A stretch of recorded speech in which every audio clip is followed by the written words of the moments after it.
a bridal shop in Flushing, Queens, till her boyfriend kicked her out in one of those crushing scenes. What was she to do? Where was she to go? She was out on her fanny. On November 3rd, 1993, the new sitcom The Nanny premieres on CBS. Fran Drescher stars as a street-smart New Yorker named Fran Fine, a door-to-door makeup saleswoman who stumbles into the job of a nanny. When Fran realizes her new boss is a wealthy, widowed Broadway producer, she knows this is the opportunity of a lifetime. But what Drescher doesn't realize is just how popular her new show will become. All right, you're hired, but on a trial basis. Oh, thank you, Mr. Shepherd. Thank you. The first episode of The Nanny introduces the world to a set of characters they will come to love.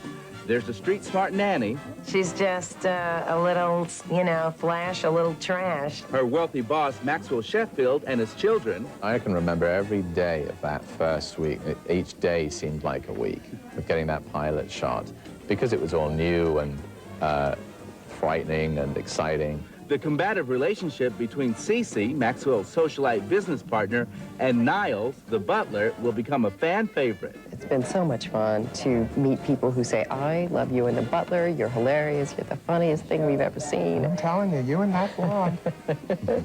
And then there's Nanny Fran's outrageous family, Grandma Yetta. Yetta's very sexy, you know, she goes for anybody. You're cute. Thank you very much. And Mom, Sylvia.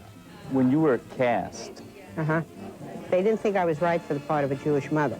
They really wanted somebody more Episcopalian.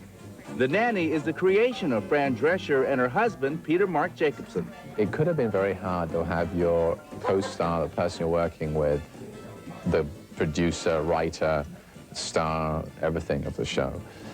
But she was able to wear all those hats. As the pilot episode goes before the cameras, no one knows what to expect. I wasn't really that familiar with Fran's work before, and I remember meeting her at the audition, and hello, I mean, I thought she was, I thought that was a joke. I mean, I didn't think it was her real, you know, voice. I didn't expect to do well. I didn't know what was going to happen. I knew we were doing the best show we knew how to do. It was a show that we enjoyed. Was there a point ever when you thought the show wouldn't make it after doing it? I mean, the pilot happened, and we were on the air, and it just kind of, it was really kind of not catching fire. And then finally, at the end of the first season, that summer, when they moved us to Monday nights, and the audience that had been missing us on Wednesday found us, you know, then we went through the roof. Not only does the move to Monday nights raise the ratings, but The Nanny gets a ringing endorsement from the Viewers for Quality Television, who call the show a 90s version of I Love Lucy. Are you just thrilled about the comparisons to I Love Lucy? Yes, of course. I grew up watching Lucille Ball, so, you know, to be mentioned in the same sentence is a great, great honor. Old-fashioned animated credits and a memorable theme song also give The Nanny a classic feel. When we were rehearsing the pilot, they came in with the animation and the song. They wheeled in a monitor and said, take a look at this. We were stunned. So do it for me. But I'm not going to sing it for you now. I can hum it. Okay, hum it. Okay. Da da da da da da da da da da. Over the bridge. Oh, my parents are guiding me through this. Oh, good against that. This is the part. Watch out, Cece. The flashy girl from Flushing. The nanny named Fran. And as a gift for all of us this year, we were given the animation cell with our photograph and our credit, which is a nice little reminder. This is sort of a parting gift. Audiences also tune in to see famous faces like Ray Charles, Roseanne, Coolio, and Bette Midler shuffle through the Sheffield doors. What am I bid for this gorgeous antique chest? Complete with the original knobs. It's Vereen! My daughter, Malika, really got excited. She's a big fan of the show. And she said, you know, Dad, you gotta do that show. Sometimes we get these fantastic legends on the show, and we know that it's television history in the making when we do it. She's probably one of the funniest characters on TV. So that was a big plus. You know, you don't want to do a rotten show. No way. That's a great memory I have. You know, I sat and talked soccer with Elton John. Elizabeth Taylor was here. And I have a great story about that. I asked her if I could have my picture taken with her, and her representative said that it would cost me $125 to have my picture taken with her. And I said, why?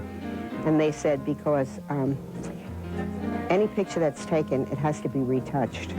I said, all right, but whatever you do for her, do for me. It takes 5 years, but Fran Fine and Mr. Sheffield finally tie the knot. Kiss your bride. The wedding was wonderful because we planned that like a real wedding. And Peter Jacobson, the director and the producer, picked out, you know, the cloth to make my gown, and I got to wear something very sexy, and I felt really just like the mother of the bride. But off the set, Fran separates from her husband and co-producer, Peter Jacobson. On the set, however, both remain committed to the show.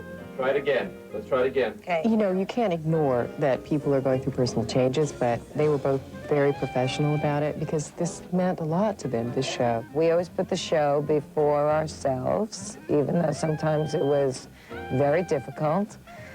And, you know, we were not selfish in that way, and we weren't self-destructive in that way. And I think that it's a credit to both of us. As shooting begins for the final episode, the nanny is pregnant with twins, and Niles and Cece have wedding plans. And the cast takes the opportunity to look back. We'll always have those shows, which are really terrific shows. I mean, it was really quite a classic, this show.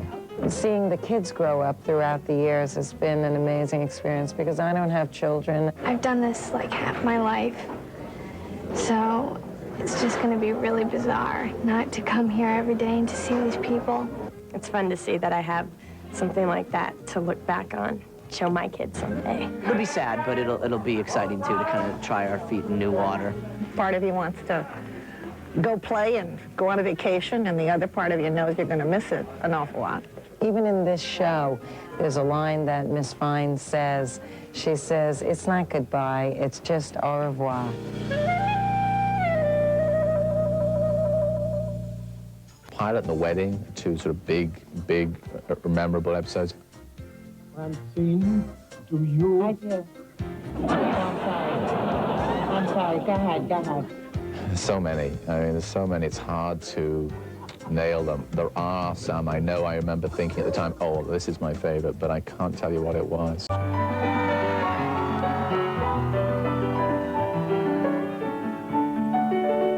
Those shows are sort of like a slice in time, you know, they define it.